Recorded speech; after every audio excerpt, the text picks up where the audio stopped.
Ito sa mga harapan dahil sa kalooban ng Panginoon, ako po'y pinadala sa inyong harapan upang magbahagi ng salita ng Diyos. Ako po ay mangangaral na walang bayan sapagkat ang kaligtasan ng tao ay walang pong bayan at ang lahat ng tao ay nais ng Diyos makapakinig ng salita ng Diyos at maligtas kung ito ay kanilang isasabuhay sa pang-araw-araw nilang pamumuhay. Ako po rin mananalangin. Nakilang Ama na sa langit, maraming pong salamat sa araw na ito. Niloob po, Panginoon, na matuloy ang pagbahagi ng salita ng Diyos dito po sa pagpili ko. Panginoon, ako sa mga sampalataya, walang imposible sa iyo. Ikaw ang mangusap sa mga taga-rito. Ikaw, Panginoon, magpala sa kanila.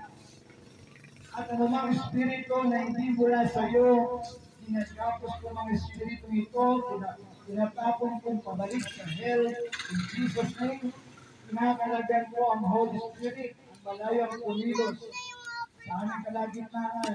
Pinay-command the mighty angels of God, palibutan ako, upang hindi ako may istrobo ng sino man o ng ano pa man. Sa pangalan ng Panginoon Jesus, Amen. Amen. Magandang umaga po, mga taga-Bulihan.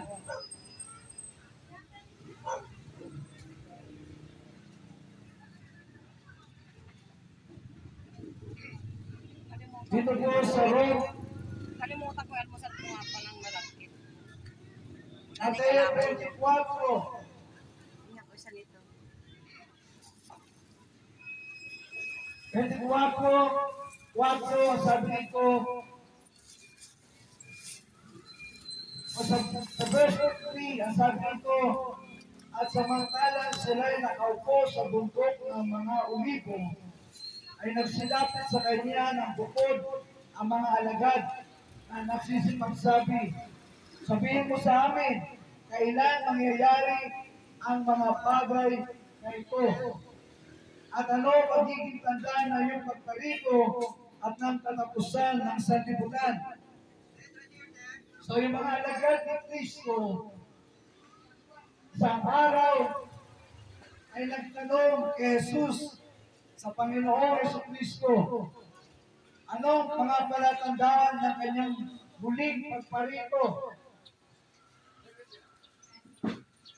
at ng katapusan ng sanlibutan? Sa verse 4, sabi, at sumagot si Jesus at sinabi sa kanila. So ito po yung sagot ng Panginoong Jesus sa mga alagad. Mga bigat kayo, na huwag kayong mailigaw ni naman.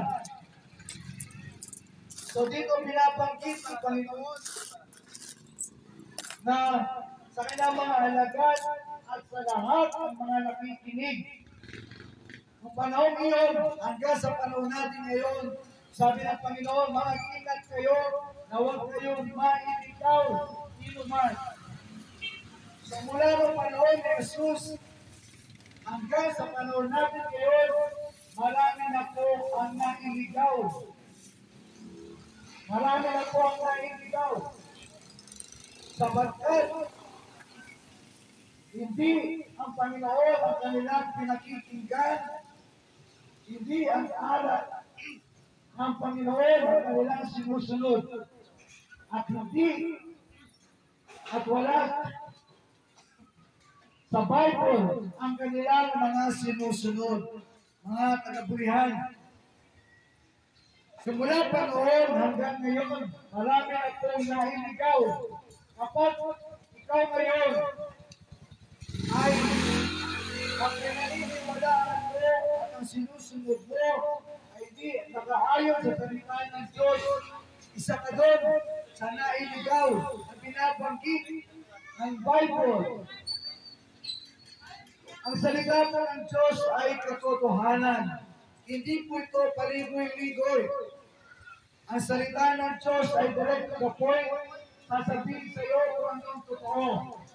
Ang Diyos ay hindi nagsisinungaling, ang Diyos ay hindi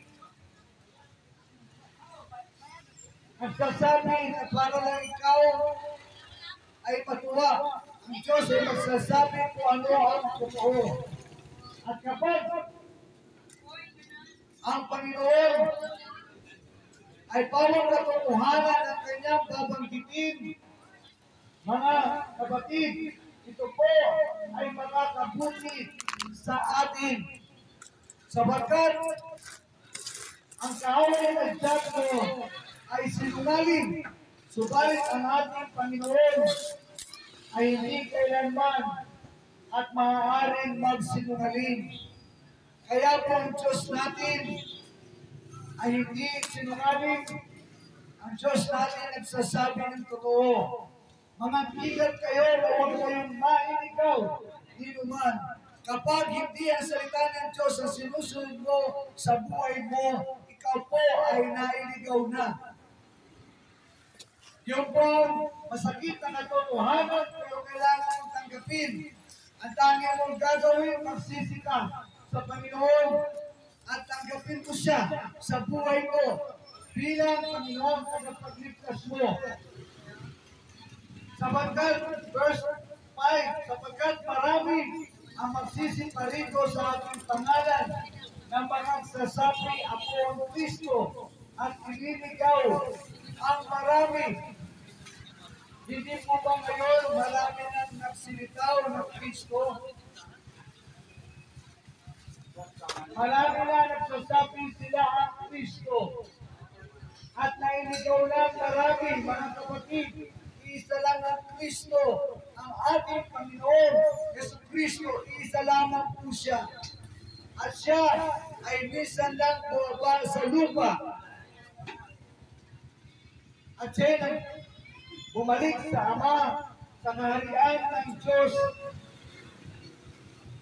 At ngayon po ay kasama na ng Ama sa kaharian ng Diyos sa langit. Wala lang po Kristo dito sa lupa. Kaya po ang Panginoon magpapala, marami magsisiparito sa ating pangalan na mga nagsasabi, ako ang Kristo, at ililigaw ang marami.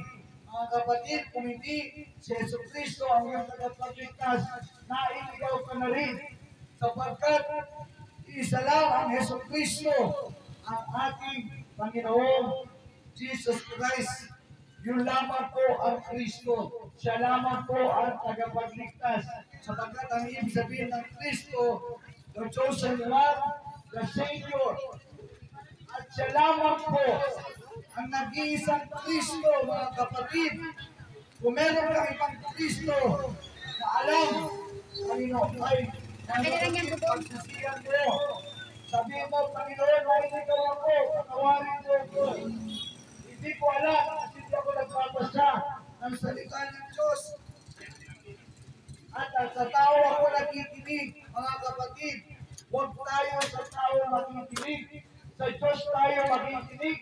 At sa mga tagapangaral ng Panginoon na kagaya namin na nagbabanggit sa inyo ng bawang katotohanan.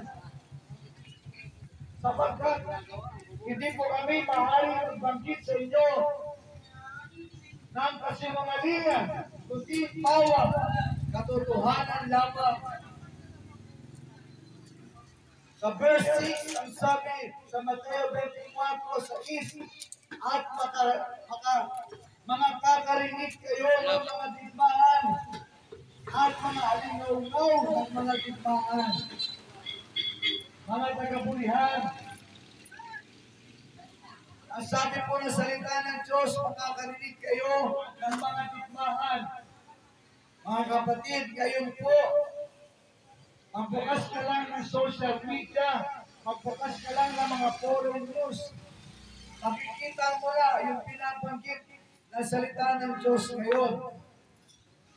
Ngayon po, may digmaan sa Israel, laban sa Iran, Russia laban sa Ukraine, Israel laban sa Hamas, sa Houthis, at sa iba pang mga terrorist group sa Middle East. At siya po, kapatid,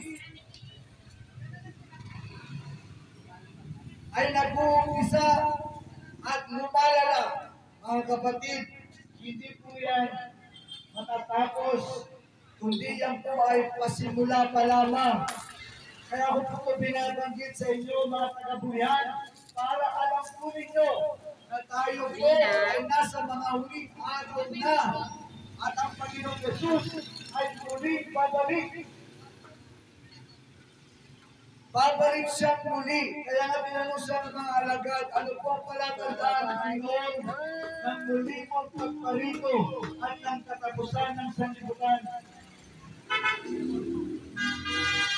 Sabi ng Panginoon, ingatan ninyo na huwag kayong magulumihanan. Subalit ang Panginoon nagbilin sa atin na kahit na makita natin ang mga bansa laban sa bansa, 471. digmaan ang mga kaharian laban sa kaharian, huwag daw tayo magulumihanan. Dito Kapag matusukit ikaw na may yun. Kristo sa Dito puso mati. mo, huwag kang magulumihanan. Tsaka po, bukas wag mo na po. Pwede pa ba ito? Ano ba ito? Oh, Sapagkat ang 471. Panginoon ay muling babalik. 1,400. 3 plus ang ano ay eh. nasa mga huling araw na. 1,471. Magkalista? Pero yung balance ko 200 ba? 230. Gusto ng Diyos, marinig Hindi ko ko to, sinamay sa balance. 1,771 yata yan.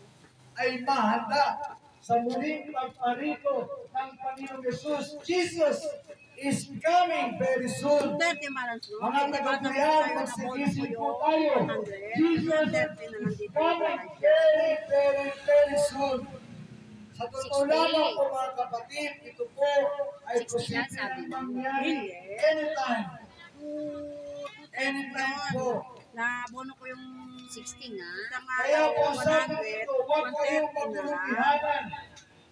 1,230 yung Magulumihanan 160 ka lang 260 plus kapag ganit. ikaw ay hindi handa. Matatapos ka lang. 1,471. Ang mga nangyayari sa paligid mo. May tira pa Kaya rin. nga Wala po, pa, hindi pa ako kami ay nakakasin. sinusuko ng Dapat Panginoon ilagay mo dito yung upang balance. ipahalad sa inyo ang mga Ito, 130 salita ng Diyos upang sa pagbabalik ni Jesus ay hindi ka Yan ang mabibigla. nakita. Subalit po ito ay ngayon ko lang Ayan, napakinggan, kapatid. Pakita mo Pay kay Ben. attention. Kanya ba ito gawa Hindi niya? ka mabuti. Ayun At sa buhay mo, ang iyong kapapakinggan at ikaw ay maghanda. Ano pa natin yung mamaya? Lagi mo lang gagawin na maghahanda ay ikaw ay magsisi sa iyong mga kasalanan. Magsisi sa iyong mga kasalanan Kaya sila nung oras na sila nag-ano. at tanggapin si Jesus bilang Panginoon at tanging tagapagligtas. Yun lang ang paghahanda na hinihiling sa iyo ng Panginoon. At yun po ay hindi Wala napakahirap. tayong pa. Ay, Lay, sinabi Yun mo po ba? ay napakasimple lang gagawin mo. At yun ay para din sa iyo, hindi para sa kanino paman. Lalo hindi para sa Panginoon, kundi para sa iyo. Kaya na pinaghahanda ng Panginoon dahil mahal ka ng Panginoon. Kung hindi tayo mahal ng Panginoon, hindi mo ito maririnig. Kaya nga po kami pinapangalap ng Panginoon upang ibahagi ito ng katotohanan na salita ng Diyos. Sapagkat marami mga tao, huwag na huwag mangyari 15. kasama ng taga-bulihan na hindi alam kung ano mga nangyayari sa kanilang paligid. Kaya po ito ay binahagi sa inyo para alam ninyo na tayo po, mga kapatid, ay nasa mga huling araw na po. Jesus is coming very, very, very soon. Kaya dapat kang maghanda. Ang tanging mong gagawin paghahanda, pagsisiyendo ang mga kasalanan mo, araw-araw. At lahat po tayo ay nagkakasala sa harapan ng wala pong hindi nagkakasala sa ating maging ang puto ay nagkakasala sapagkat tayo po ay nasa katawang panglupa. Wala pa po tayo sa katawang panglangit. Kapag dumating na ang Panginoon at kinuha na tayo, doon tayo magkakaroon ng katawang panglangit. Maraming ka-plastic Doon tayo hindi na magkakasala.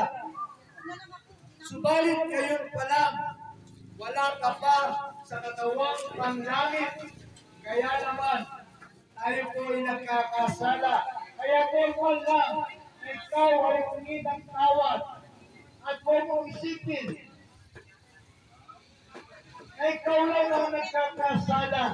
Tayo po lahat nagkakasala. Araw-araw. Dahil ang tao po ay naging marupok. Ang si Eva at si Adan ay nagkasala. Ang lahat ng tao ay naging makasalanan dahil sa kanila. Subalit, ang Diyos ay magpapatawad dahil kay Kristo.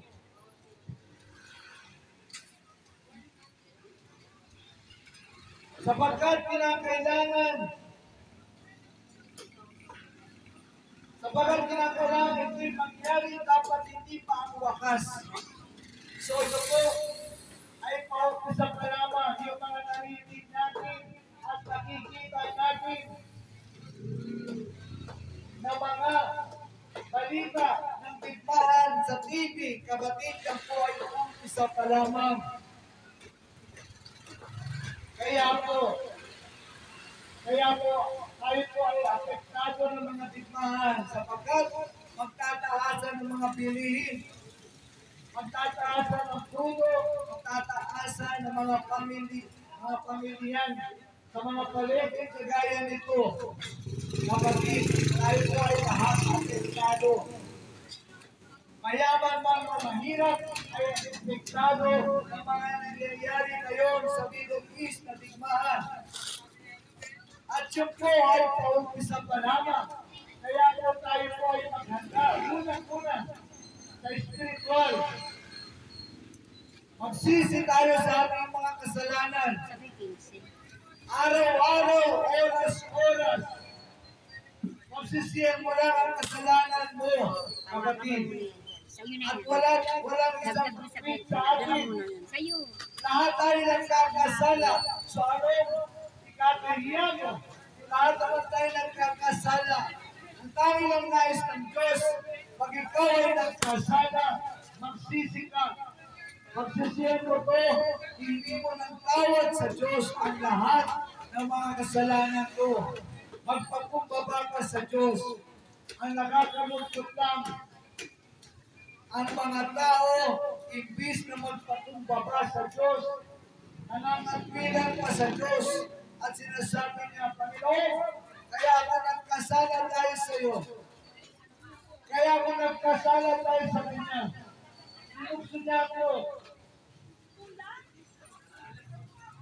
At kung ano-ano po ang mga dahilan, mga kapatid, kaya ka nagkasala dahil sa sarili mo din. Pinayagan mo ang kasalanan na pumasok sa puso mo. So mga kapatid, tayo lang po ay dapat magsisi sa ating mga kasalanan. Yun lang ang inihiling sa atin ng Diyos bilang paghahanda sa pagbabalik ni Jesus. Babalik na po, Panginoong Jesus, mga kapatid, mga tagabulihan, baka hindi nyo po alam, ngayon alam nyo na. Babalik na po ang Panginoong Jesus. Kaya naman po, magsipaghanda tayo. Verse 7 sabi ito, sapagkat magsisitindig ang bansa laban sa bansa. At yun po ay nangyayari na ngayon. Ang mga bansa nagsisitindig laban sa isa't isa. At sabi pa rito, at ang kaharian laban sa kaharian. Hindi lang bansa laban sa bansa, kaharian laban sa kaharian. Magkakampi-kampi ang mga bansa at magkakaroon ng digmaan at magkakagutom. Magkakaroon po ng famine o taggutom. Sa bansa ng mga may digmaan, alam natin na marami nang nagugutom. Lahat na po mga bata na apektado ng digmaan, sila po ay nagugutom.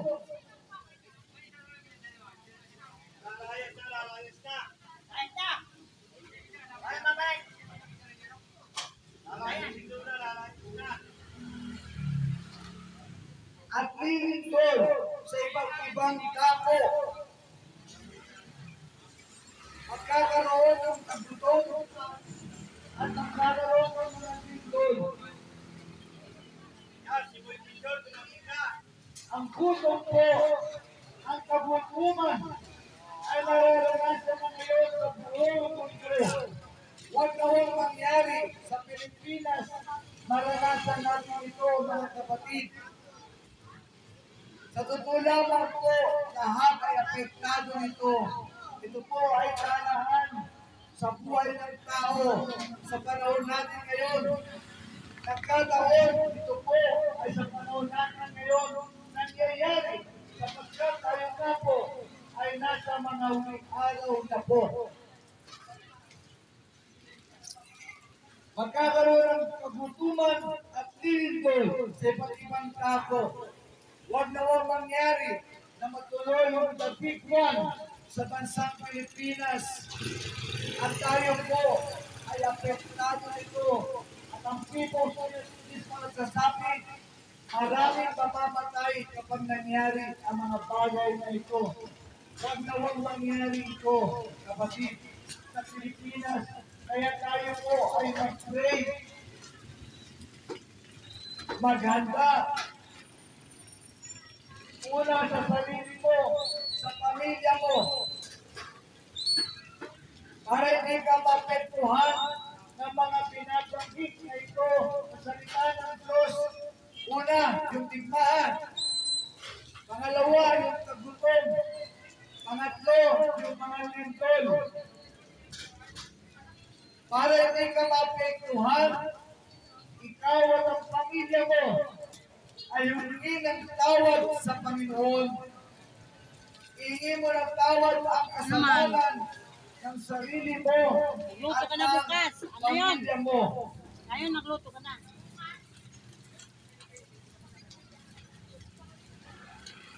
Upang hindi ka mapektuhan ng digmaan, ng lindol, ng kagutuman. Ang dami mong gagawin, magsisi sa iyong kasalanan at tanggapin si Jesus bilang Panginoon at tanging tagapagligtas natin. Ang sino man po gagawa nito ay hindi siya maapektuhan ng pinabanggit na ito ng salita ng Diyos. Hindi po siya maapektuhan kung siya po ay magpapakumbaba sa Diyos. Subalit ang tao na magmamataas sa Diyos, siya ang unang-unang maapektuhan ito. At ang Diyos natin, mahal tayo, kaya pinapaalam sa atin ang mga bagay na ito. At mga tagabulihan, hindi mo alam kung hanggang kailan ka sa mundo ito. Ang iba sa atin dito, maaari ngayon na ang araw mo. Ngayon na ang araw mo. Kaya wala kang dapat maghahampot sa Diyos. Ang tao kapag mataas sa Diyos ay isang hangal sa paningin ng Diyos. Ang kahangalan sa Diyos ay kasalanan sa Diyos. Ang paglaban sa Diyos ay kasalanan sa Diyos. Ang pagmamataas sa Diyos ay kasalanan sa Diyos. Maraming mga tao ay imbis na magpakumbaba sa Diyos at humingi ng tawad, nagmamataas pa na para bang siya ang nilikha sa buhay niya. Kapatid, lahat po tayo, isang kauwian natin.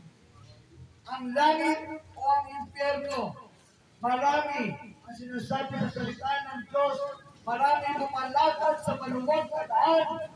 Ang dulo ay kapahamakan o impyerno. Subalit, kakunti ang nakakasumpong sa makipot na daan, subalit buhay na walang hanggan ang dulo nito. Kaya mga tagabulihan, maging matalino po tayo, maging mapagpakumbaba tayo sa harapan ng Diyos. Humingi ka ng tawad sa mga kasalanan mo at tanggapin mo si Jesus bilang Panginoon at tagapagligtas mo. Walang ibang tagapagligtas sa lupa, kundi ang Panginoong Jesucristo. Ang sabi ng salita ng Diyos, tatapat ang lahat ng mga bagay nito ay siyang masimula ng kahirapan. Mga kapatid, huwag tayo magmataas sa Diyos. Tayo po'y magpakumbaba sa Diyos. Alam naman ng Diyos ang ating kahinaan.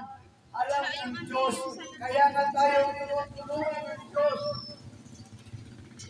Tinutulungan tayo ng Diyos kahit tayo ay lumalaban sa Kanya, kahit tayo ay nagmamataas sa Kanya, ang Diyos ay nahahamak pa rin sa atin at tinutulungan pa rin tayo ng Diyos.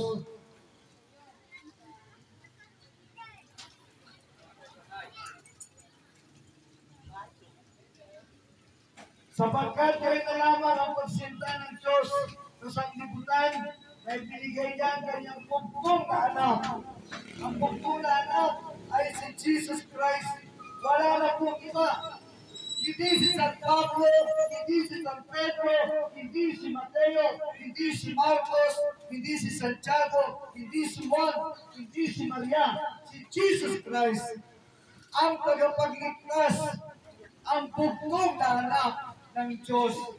Kung hindi si Jesus Christ ang tagapagligtas mo, kapatid, pag namatay ka, impyerno ang bagsak mo.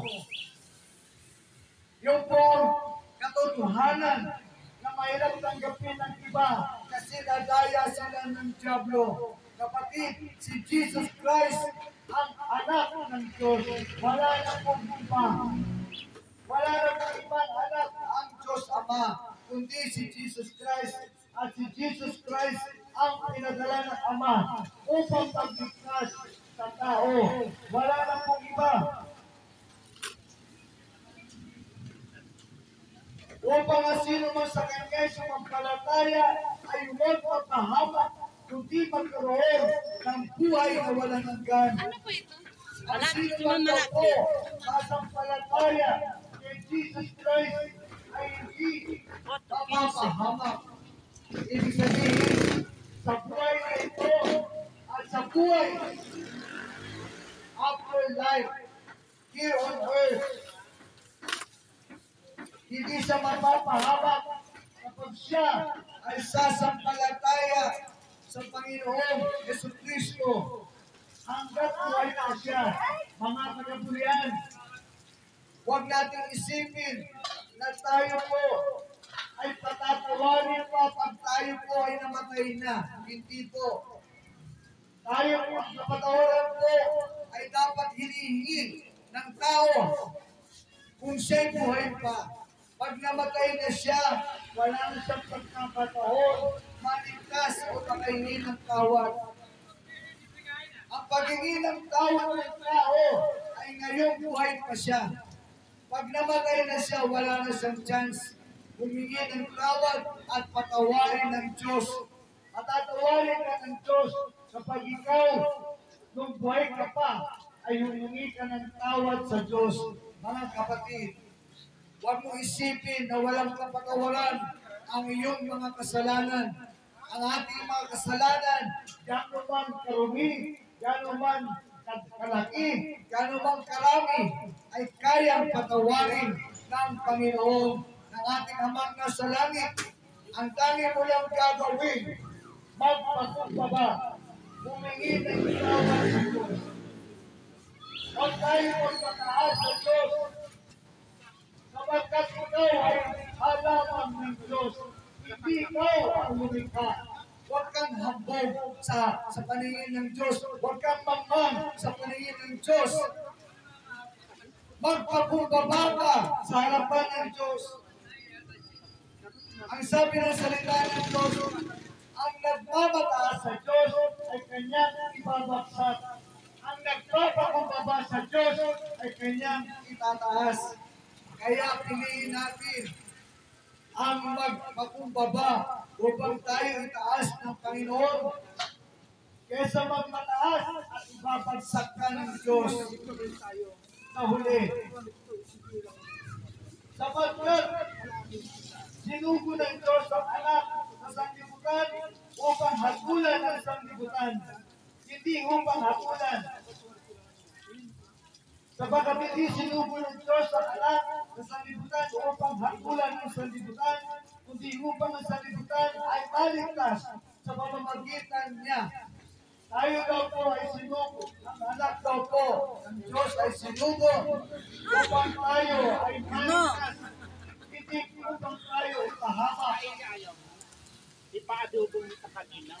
Si Jesus ay bumaba sa lupa para tayo ay ligtas lahat.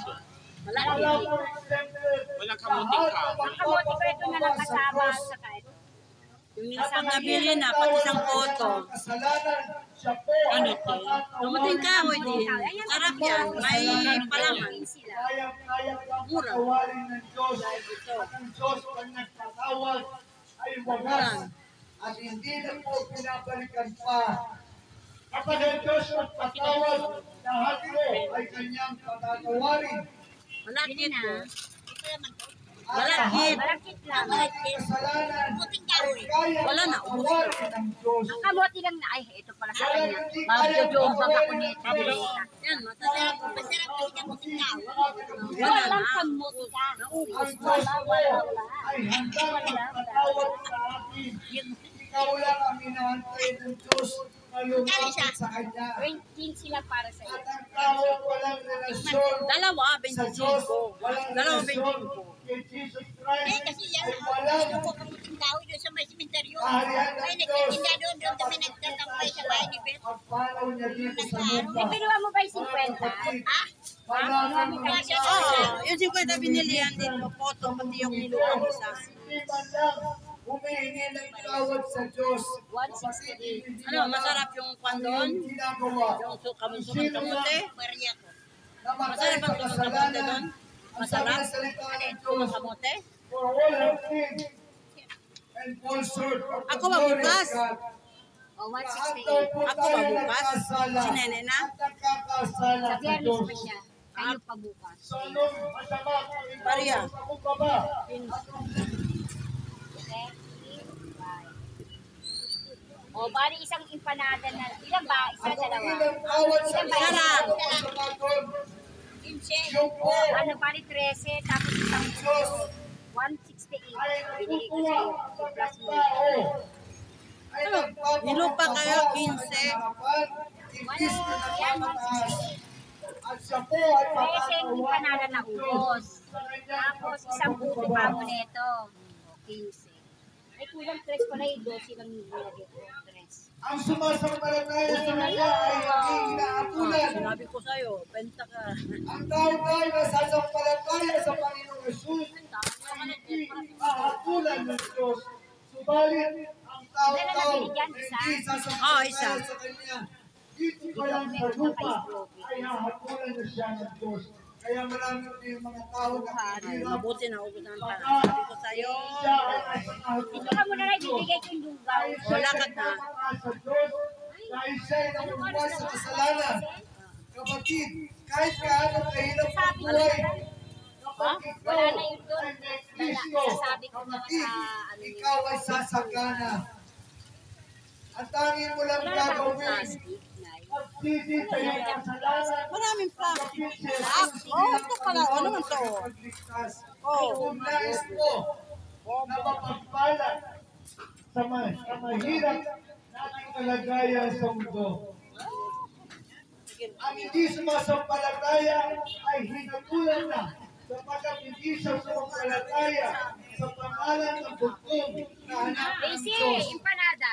Sana lang. Ang sumampalataya daw sa Diyos Yakult na lang. Gapo yung asawa niya, naghanap talaga. ay hindi daw Gapo. mahatulan Wala ng naman. Diyos, kundi bagko siya ay pagpapalain ng Diyos. Putol-putol to si Ate Jenny. Hindi daw sasampalataya Ay, Mariahin. ay Penny hahatulan ng 180 Diyos. ng 85. Dito pa lang sa lupa.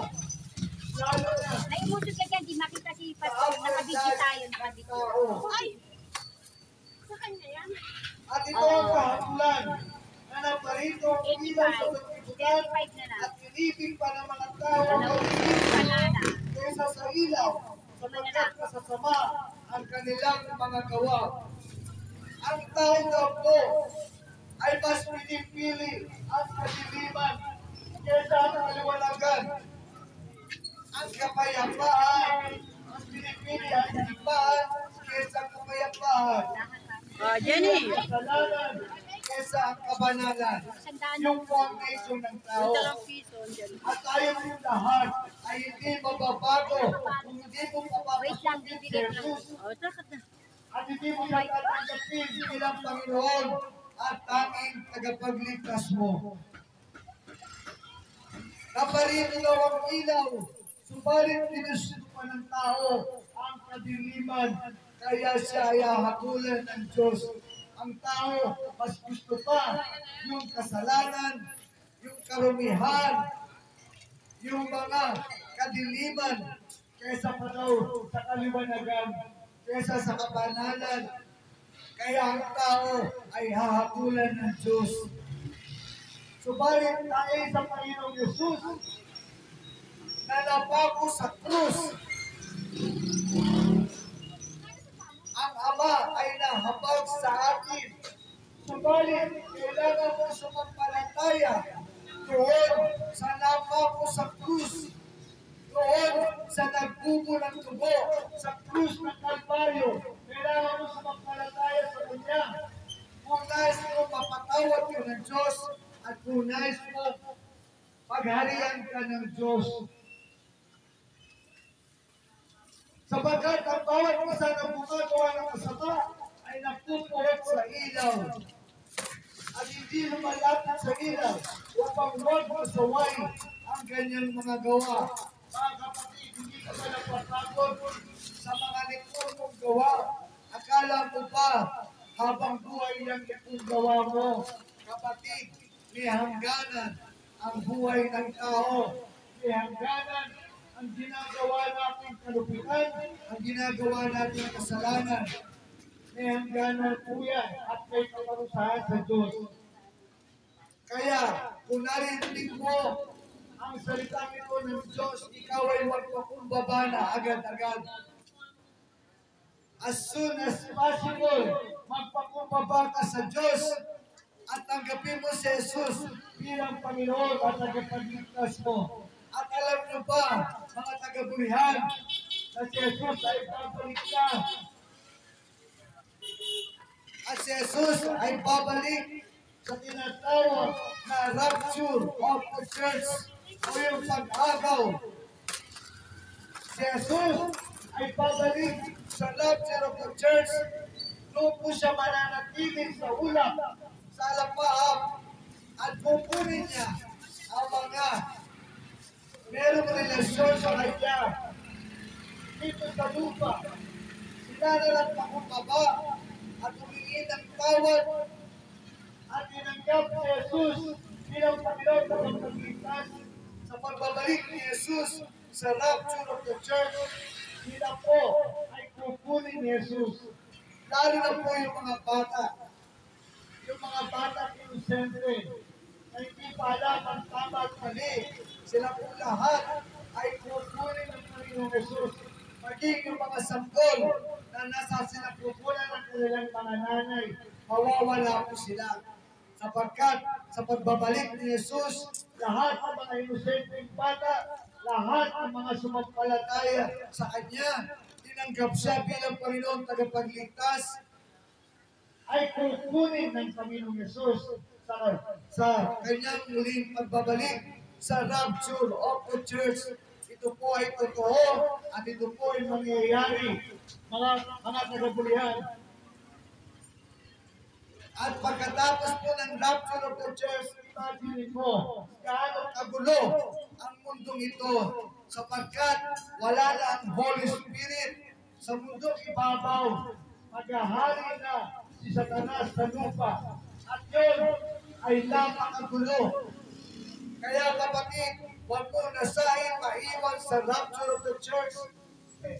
Nasahin mo magpasama ka sa rapture of the church at ang tanging mo lang gagawin, magpakumbaba sa Diyos, humingi ng tawad sa Kanya, tanggapin siya bilang Panginoon at tagapagligtas. Kumain mo makasama sa rapture of the church. Sa rapture of the church, maghahari si Satanas sa lupa. Kukunin ng Diyos ang Holy Spirit at ang mga mananampalataya ng Panginoon. At maghahari si Satanas, ang Antikristo o yung tinatawag na 666. At ang bulaang propeta, sila po ay mga buhay na mga kapatid. Alam po namin kung sino na sila. Buhay na po sila mga kapatid. Ang Antikristo ay anak ni Satanas sa lupa. Siya po ay lilitaw sa lupa. At siya po ay mag-i-impose ng malawagang atakan o yung tinatawag na 666 sa noo at sa palad. Ito po ay totoo mangyayari mga kapatid. Baka akala niyo po ay hindi totoo. Ito po ay totoo at mangyayari. Sa ibang bansa, nangyayari na po ito. Ibig sabihin, darating na talaga ang Panginoon Jesucristo. Malapit na pong pag-rapture, mga kapatid. Ito po ay posibleng mangyari anumang oras, anumang sandali. Kaya po, magsisi na po tayo sa ating mga kasalanan. Tanggapin natin si Jesus bilang Panginoon tagapagligtas natin.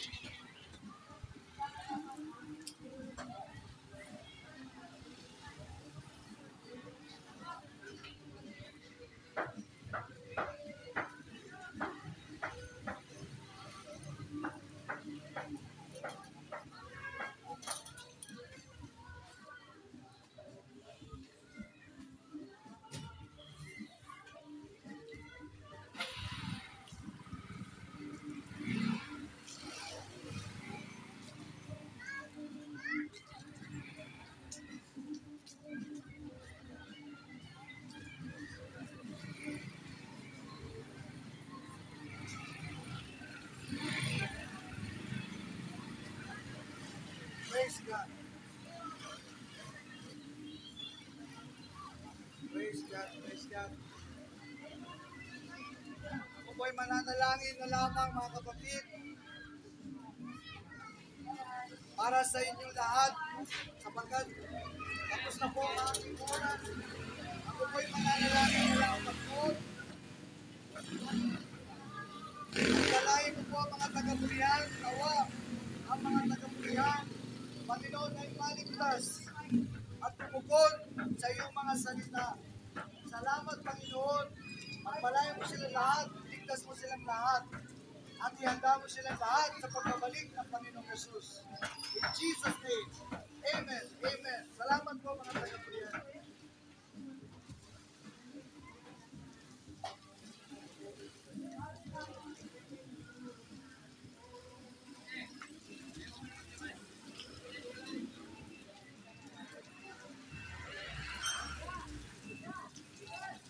Ang lapid-lapid yung palengke mo dito, ha?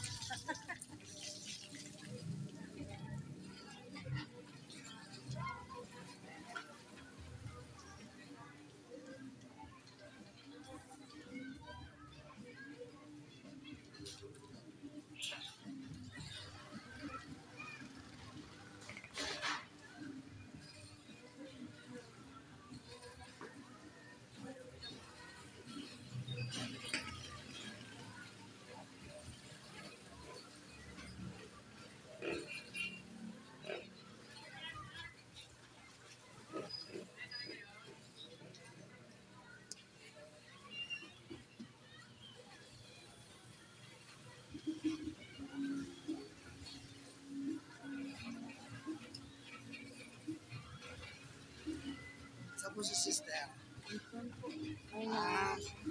Pakibangkita lang po Oh, ah. sige po. Salamat po ah, salamat ah.